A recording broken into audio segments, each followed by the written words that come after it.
Often when we're developing a computer program, we realize that there is a task or a set of instructions that we need to execute over and over again. And in fact, this is a big part of what makes computers so powerful is that they can take a task, whether it's trivial or something really complex, they can do it pretty quickly, often very, very quickly, and then they can just do it over and over again, and computers never get tired, so they can just do it as many times as they need to do it. And for example, we might be looking at a student's percentage in a course, and we want to determine what their letter grade is, right? And we can use, for example, an if statement to do that. We can say, well, their grade is higher than 90, so that's an A, and so on. If you have an entire class of students, it's going to be the exact same determination or calculation for every single student, right? And so what we want is we want to take that little code that figures out their letter grade, and we just want to do it with every student in the course. To do something like this, we're going to use what's called a loop. And that's what we're going to take a look at in this video, is the basic concepts of what a loop is.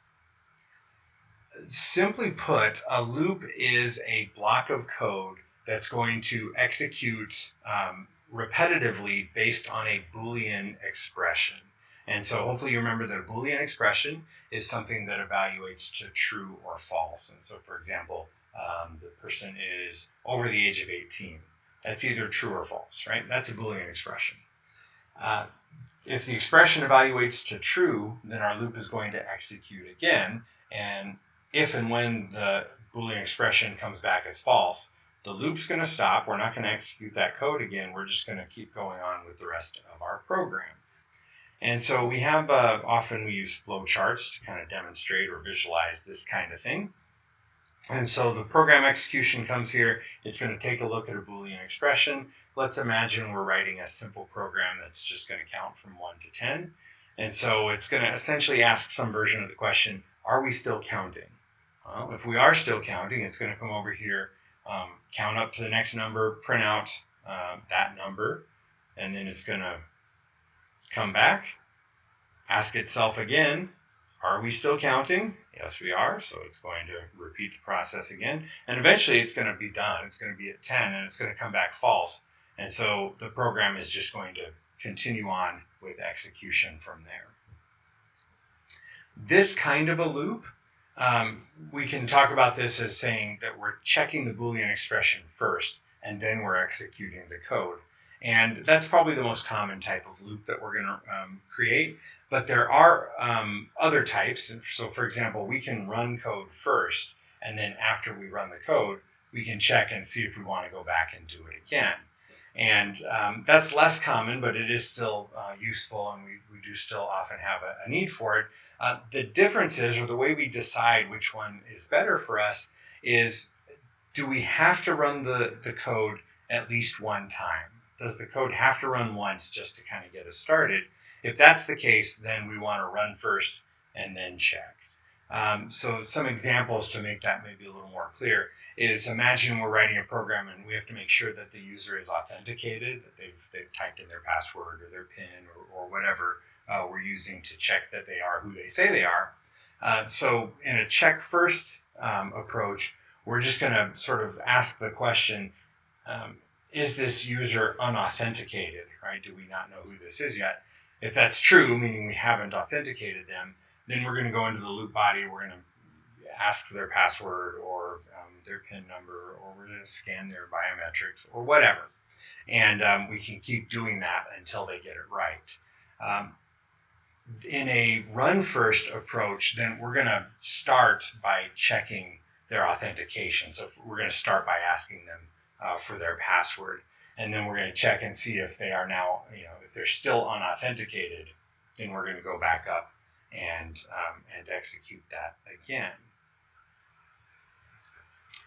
In order to talk about these loops, we're going to need a little bit of terminology here so that we can get on the same page.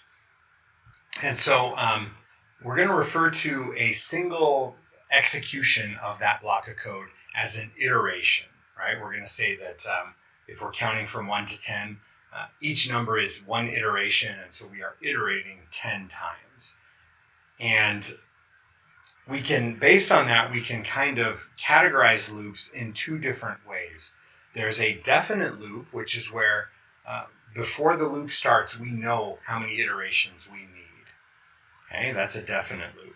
An indefinite loop would be a situation where at the time we start executing the loop, we don't know how many times it's going to need to iterate.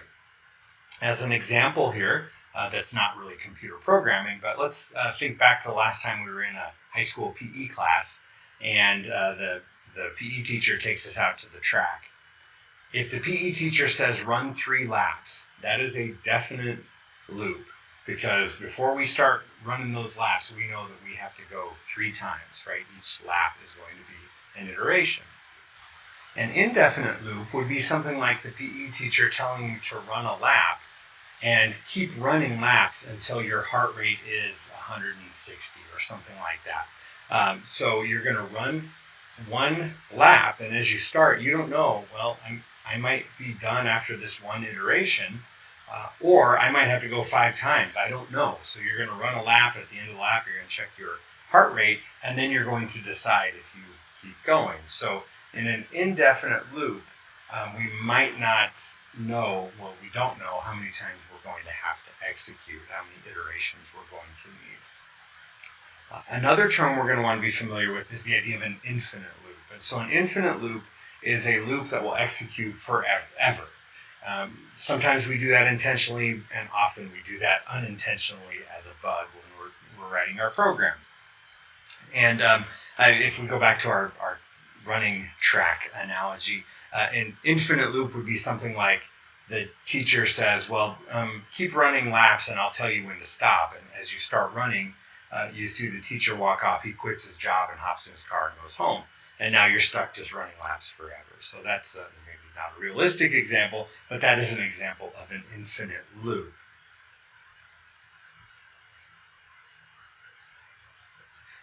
A couple other terms we're going to need to know.